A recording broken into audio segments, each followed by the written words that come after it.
Good afternoon, and thank you for joining. We'll get started here in a minute. I think we got a few more people trickling in, but we are excited to have you guys on the phone here today and on the call. We're going to talk a little bit more about the Capital Region Rail Vision, the student competition that hopefully all of you are here for to learn a little bit more about. And answer any questions you might have about the student competition, which the deadline is June 30th. So I will go ahead and get started, and I will introduce myself. My name is John Hilligus. I'm a member of the Greater Washington Partnership. I'm a member of the Regional Mobility and Infrastructure team here at the partnership, and our team worked directly on the Capital Region Rail Vision, which Joe McAndrew will talk a little bit more about in a few minutes. And we're also joined by Tasha Washington, who is a member of our Capital CoLAB team here at the Greater Washington Partnership that works with all of your universities around the Capital Region. So just to get us started, I'll share a little bit about who the Greater Washington Partnership is, if you're not familiar. So we are a civic alliance of CEOs and entrepreneurs from the Capital Region. And we define the Capital Region as being from Baltimore to Richmond, including Washington, DC. And our group came together back in 2017 to try to figure out how the business leaders and business community from around the Capital Region can try to work together to find solutions to some of our trickiest issues around the Capital Region to try to make this the best place to live, work, and build a business. And so Joe and myself are members of the Regional Mobility and Infrastructure team that focus on transportation challenges, everything from congestion to rail to public transit to our multimodal trail network around the Capital Region. And one of the things that we've been working on for a while is this Capital Region Rail Vision, which again, Joe will talk about in a moment. Another line, a work stream of the partnership is the Capital CoLAB, which is focused on kind of talent and making sure that the region has connections between our universities, our employers, try to figure out how we can make sure we're developing the talent here and retaining the talent here in the region, and they have opportunities to work with employers. And then the third kind of major work stream of the partnership is about inclusive growth and trying to figure out how we can make this region grow more inclusively over time. So that's a little bit about the partnership.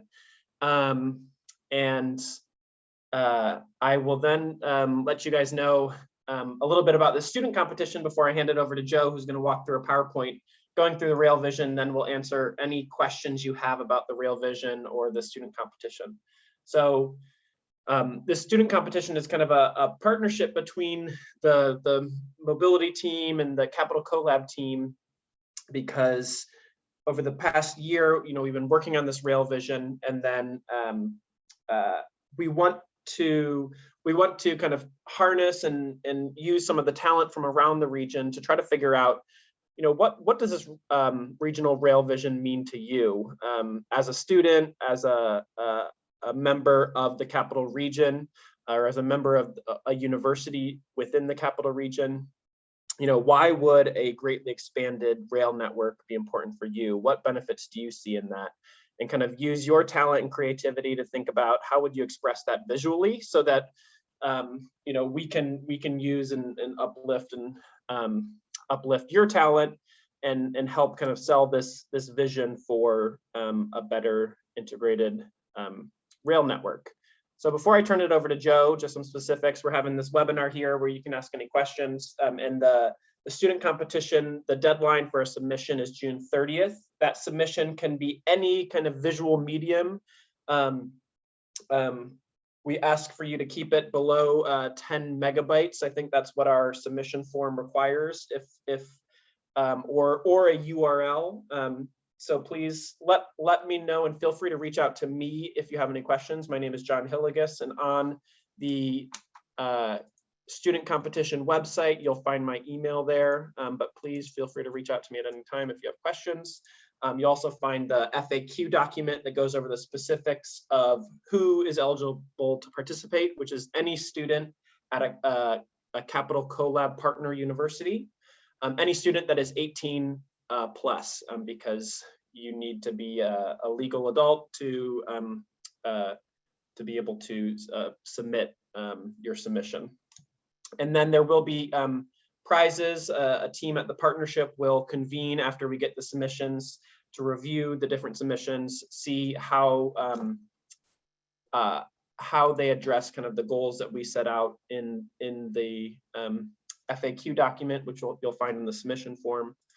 And then there will be kind of prizes for first place, second place, and third place. And so you'll see some of the names here on the call today as some of your competition, and then other people who will be watching this webinar after the fact.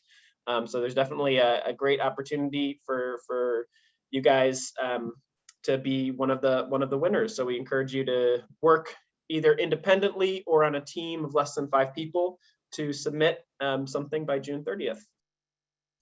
Now, we can ask questions about the competition in a little bit, but maybe in the meantime, I'll turn it over to Joe, who's going to talk a little bit more about the Capital Region Rail Vision. Perfect. Thank you, John. And thank you, everybody, for joining us in your summer break and being interested in this. I think as a one-time student of higher ed, I find that sometimes the most creative and best ideas come from students. What I'm going to walk through here in terms of the vision that we've got, I think you'll quickly recognize it's bigger than any one individual's ability to take on. It's going to require commitment across 3 jurisdictions and many elected officials at many different levels to buy into the concept and to make the investment to prioritize it. And I think what we're hopeful is that, with your creativity, we can help create an opportunity for the vision to be a little bit more sticky, salient, and resonant with the folks, whether it be up in Frederick all the way down to Richmond. And I think that's what the goal is. And I think storytelling and visuals is going to help make that a reality. So I'm going to be quick and share a screen with everybody. So bear with me one second here. Can you guys see this? Cool. So why do we need a rail vision? For folks that are relatively new to the region, we've got amazing rail assets compared to areas of the country where I grew up. I grew up in Iowa, and we don't have any passenger rail service, right? Why do we need to have better service? At the end of the day, our roadways are not overbuilt, they're built out. We're not planning for new roadways. We're going to do some spot fixes, but to better connect our economic engines, we've got an untapped, I like to call it sleeping giant in our rail sector that we can go ahead and look to try to better provide service if we can go ahead and align our interests that, like I said earlier, span political borders and will span election cycles. The fortunate thing is our region has great service today relative to many. And we've been planning for bold visions for some time. We maybe haven't put them into practice just yet. So I think that's the goal and the aim of what we were trying to do is take the collective visions that oftentimes end at Washington Union Station and knit them together so that we can see the sum of the parts together rather than independent and separate. So, the case for a new regional vision is also pertinent now more than ever because we've got key rail infrastructure assets that are moving forward, whether it be if you're in Virginia and you haven't heard about Long Bridge and care about transportation, I would be shocked because it's, their number 1 through 5 infrastructure investments, it seems, for the entire state. And it's going to be critically important to better connecting Virginia and points south to Washington or DC and the Northeast Corridor. We've got Washington Union Station that has a truly transformational vision that's making its way through the pipeline, as well as a Civil War era relic in the BMP tunnel that is about ready to come off the sidelines of Baltimore.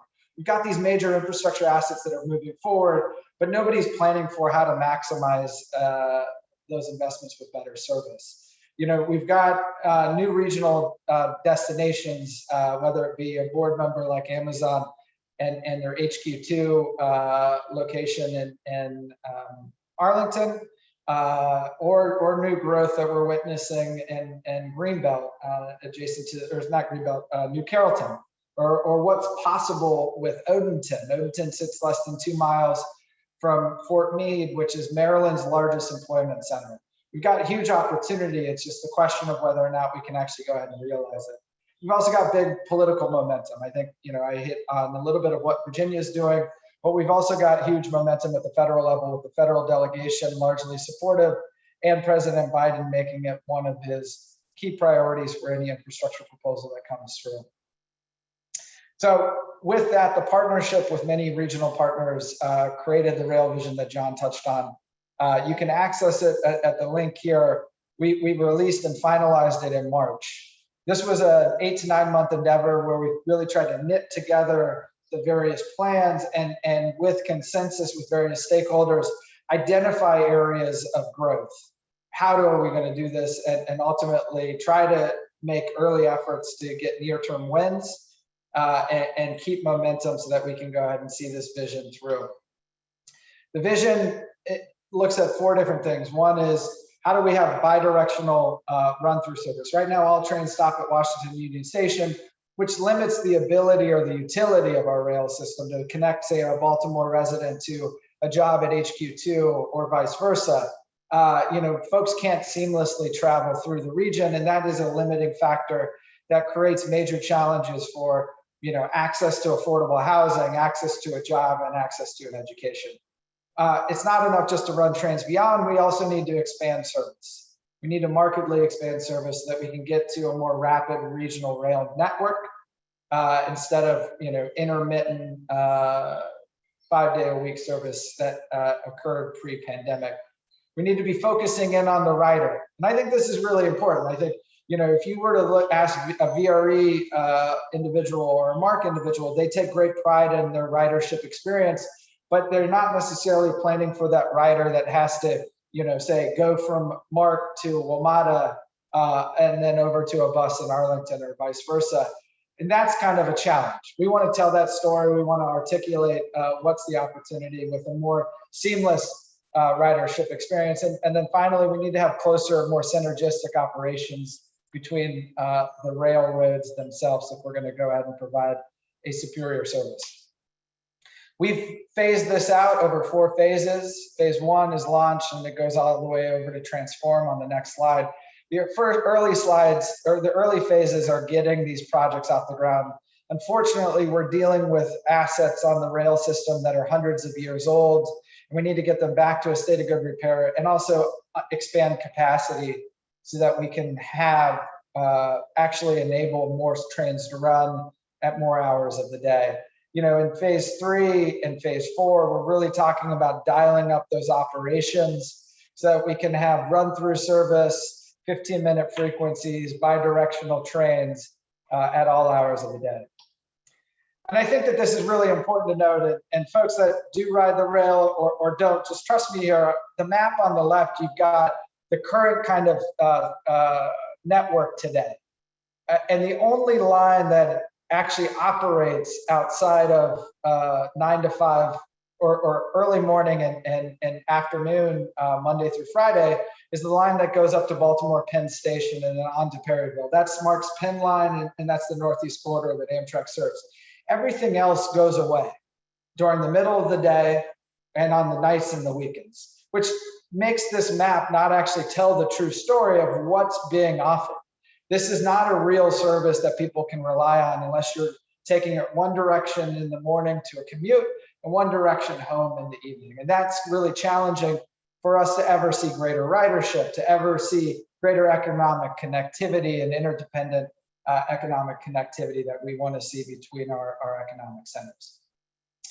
If we can go ahead and do this right, we expect that the Acela train between Baltimore and DC in the future could run at a roughly 20 to 25 minutes between the two, shrinking the travel time in a significant manner and enabling folks to not just go one direction in the morning and in the afternoon, but also do it in the morning and get home by lunch if you have to have a meeting. MARC Express Train becomes a very real opportunity with 30-minute trip times, as well as running more trains down into Arlington and Alexandria and down to Frederick and Spotsylvania as well. Schedule here, you can see we've got a markedly improved schedule running from 5 a.m. to midnight in the core, which the core is really, those inner suburbs and those key linch or those key connector points, and also running 7 days a week, all day frequencies and bidirectional. With this, we've got a huge capital investment of about $22 billion over the next 25 years. As well as operational investments of about $650 million a year. This is not all coming online tomorrow. This is going to be incremental. Fortunately, a lot of what's planned within VRE territory and MARC territory is already planned. It's already in the budgets. It's expected to be funded. What we're doing is increment on top to make sure that we can have that seamless operation that we're striving for in the vision. But it also produces great economic output, right? We did a EY board member and consulting firm did a study here that found that the capital side is going to generate, on a very, very conservative number, $40 billion, almost a 2-to-1 net return. And our annual return from the operations, this is the investment in the people and in the service, is going to net out $1.3 billion. Again, that's conservative. Due to the nature of the vision and the granularity that we got to. It also greatly enhances inclusive growth and access to moderate and affordable housing, which I think is really what we were after, right? Rail is one thing that's critically important, but at the end of the day, we need the service to provide for a better region and connect our region, opening up opportunities for new labor pools to access job sites, access and education, as well as access affordable housing and be able to stay and grow in this region. We've got an acute challenge in the Washington, D.C. metro, but that acute challenge in terms of housing affordability is growing throughout the region in Richmond and in Baltimore as well. We've articulated what we need to do here to be able to overcome some of these challenges on the investment side. You've got 6 strategies that the technical document goes into great detail. First and foremost, we need better regional coordination. We need VRE, MARC, and Amtrak, and the states working together hand in hand at a level that they currently aren't, to both plan for, create standards for locomotives and station platforms and the like, to be able to make sure that we're not making an investment in one area that's ultimately going to preclude us from seeing the vision through in the future, because these are not insignificant investments. The locomotives and rail cars last around for decades. So getting it right now is important for the future. From there, we've got opportunities from procurement and investments to integrated fare payments and policies, a run through brands that people can seamlessly and logically understand that this train is going to take them to the destination beyond Washington Union Station. Funding and financing. I think really important too is looking at our land use and transit-oriented development opportunities. We've got almost 100 stations that are in existence today on MARC and VRE territory, and outside of those ones that share proximity to a metro station, a WMATA metro station, most of them are underdeveloped. We haven't fully realized or thought through what development pattern we'd like to see, which creates a lot of untapped potential for new economic opportunity, new economic growth, and new job opportunities as well. So, with that, we think there's a huge opportunity. We've got great buy-in. The state of Virginia is moving forward at a brisk pace on their Transforming Rail in Virginia program. Washington, D.C. is leaned in a significant way on Washington Union Station. And like I said, the BMP tunnel is coming off the sideline in a few weeks. Just wait for those headlines. It's going to be exciting. But I don't think that our region yet sees itself as working together. Our secretaries of DOT are working together and trying to figure out paths. But what we're looking for with this student competition is to really kind of knit this story together and do it through a visual way that is convincing, that is artfully done and creatively done and tells the story from your perspective and others on what's possible if we do this and do this the right way. So, here's a list of the folks that we work with on a regular basis that worked with us on this project. Your work will be submitted to them for awareness and review and feedback. The folks on the bottom right are the project team, and we've got great partners at those firms that are also interested in learning more and seeing kind of the creative ideas that you have. I can't guarantee Secretary Buttigieg is going to be reviewing these, but I will give it a good heave-ho to tweet at him and see if he goes ahead and engages. But he's been, actively supportive of various rail initiatives nationwide and other initiatives that we're doing at the partnership, but will be key to any of our success in much of this space. And so we're excited to hear from you and answer any questions. But before we do, I will hand it over to Tasha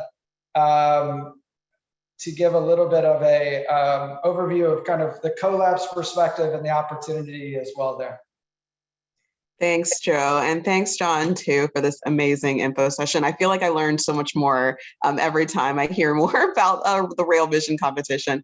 Again, my name is Tasha Washington. I'm the Senior Associate of Student Engagement here at the partnership. And so we're just filling this competition for you all. We are ready to see what creative things you all come up with as our students are participating CoLAB universities. And so we're excited to work with you all as we have been with your universities. So if there's any questions that any of you have about the CoLAB, or right now we're seeking campus ambassadors, feel free to email me. I'm going to drop my email address here for you all. Would love to, we're always looking for more talent here at the partnership. So I'd love to have some campus ambassadors from the universities that you all represent. I'm going to drop that here in the chat. And I think that's it for me, John and Joe, if you wanted to take some questions. Yeah, so we'll open it up to the floor if people do have any questions. Now would be a great time to unmute yourself, ask it, put it in the chat. I would encourage folks to say, where they're coming from as well and what level of interest they've got, just rail or the region writ large. It'd just be interesting to have that conversation.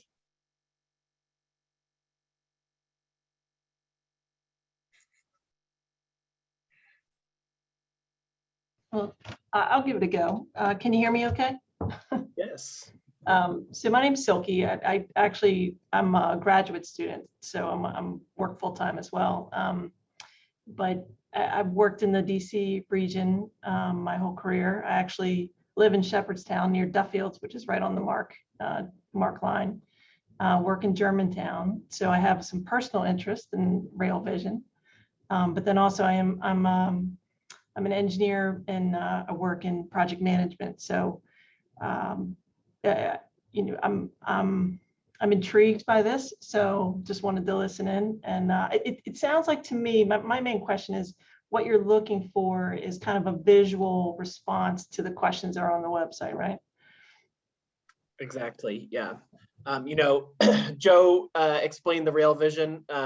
He does a great job, but it takes him about 20 minutes. We've got about 200 pages of reports on our website that kind of go into details. And what we're looking for is kind of the creativity of outside perspectives who kind of can read that information, synthesize it, and say, this is why I think the Rail Vision is important. This is why I think people should care about it. To help us tell that story. And hopefully through that, you get experience with a work product that you're kind of can be proud of. As Joe mentioned, we'll be sharing it with our partners who worked on the Rail Vision. The CoLAB will also be sharing it with their employer partners as part of that. And then the kind of the first, second, third place will receive a cash prize as well. I will echo what John said and maybe put a fine point on it. It's like if a reporter were to ask you, and we might have gotten this question, if a reporter were to ask you, what's new? There's so much that's new, but unfortunately the sizzle of new service or trains running at more hours of the day doesn't visually capture what we're talking about or personally tell the story of the experience that will be felt. So I think what we're different mediums, of course, looking to you all to be creative to come up with what you think is the best way to answer the types of questions. But I think, there's so much to break down here. If we can, hear from you all what you guys think it means and what's the opportunity, I think that's what we're hoping for. Hi, I'm Bev Wilson. I'm a faculty member at UVA. I'm here primarily for moral support for several of our students who are also on this call. My question's pretty simple, and apologies if I missed this. Have you run student competitions before? And if so, are are there examples of successful submissions from past student competitions? I can take that from the CoLAB perspective. This is our first. This is our first competition on a wider scale like this. So we're really excited about it from the CoLAB perspective.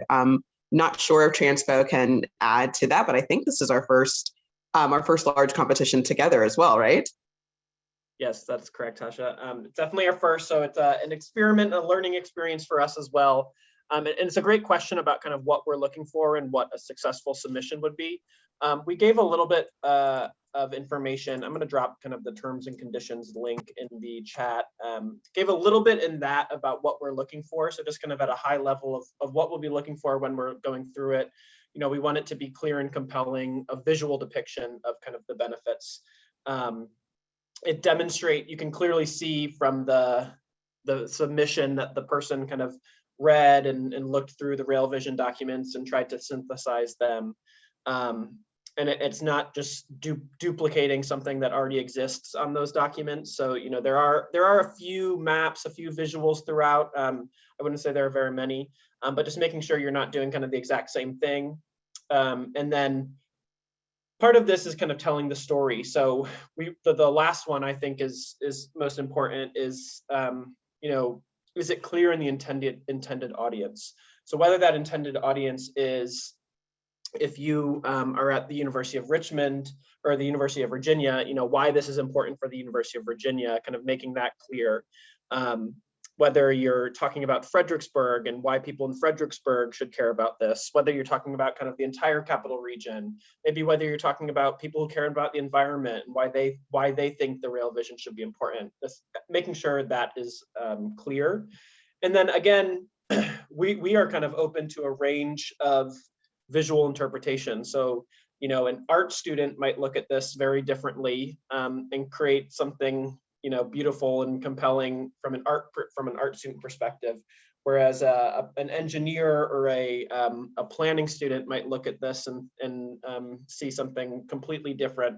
We put as well a few kind of examples on the website of cool visual ideas, from graphic videos to a little map that you could think about creating, kind of a service frequency map, if you're familiar with those, of kind of comparing the service today of the Rail Vision to what the service could look like in 25 years. That's another thing that I think we think would be a cool visual depiction that we were not able to create, but a talented student might be able to put together. So I hope that answers your question, or at least gives a little bit more context. Yeah, that's helpful. Thank you.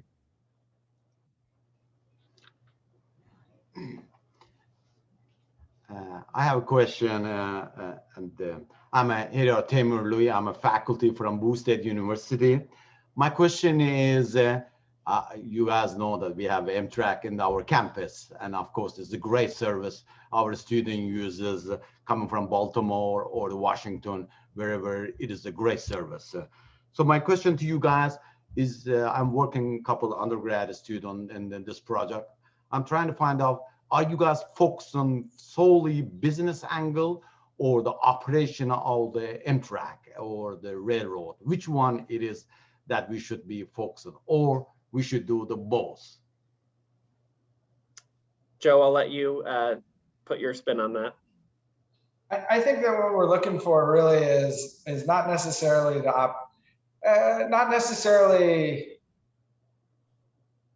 how do I put it the right way?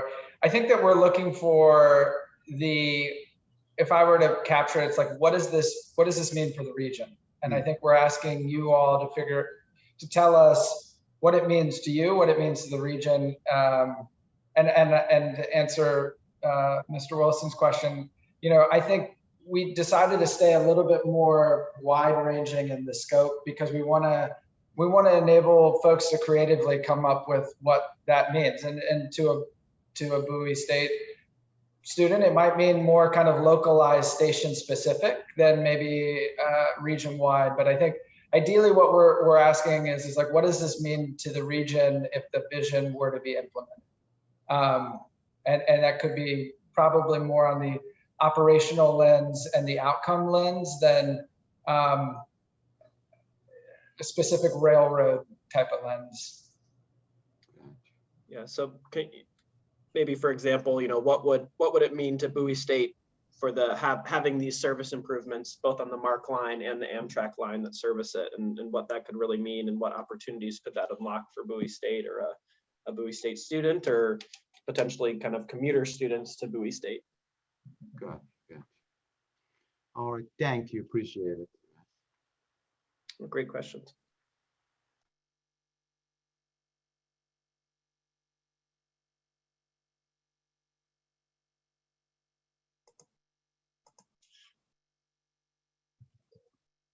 Any other questions that people have on the line? I'm gonna, as Tasha did, I'm gonna also put my email down here, so you can feel free to reach out to me directly. Again, it's also on the website, and we'll be posting a slightly edited version of this video on the website as well, for if you have students who weren't able to join today but they want to watch. Please feel free to direct them to this video. But any other questions? I'll just say in close, if it's all right, John, we're excited to see what comes. I think I said this earlier as well. We think that there is a story to be told in many different ways and many different layers, because it is such an expansive type of project. But I think what we're trying to do is find something that really hits and helps tell that story. We're excited to kind of share that with the world, through our channels and with our partners as well. So, thank you all for taking time out of your day and time to work on this one. I think we hope that you find it rewarding. And if you have any questions, please email Tasha and John, and we'll do what we can to make sure that we can get back and get questions fielded quickly.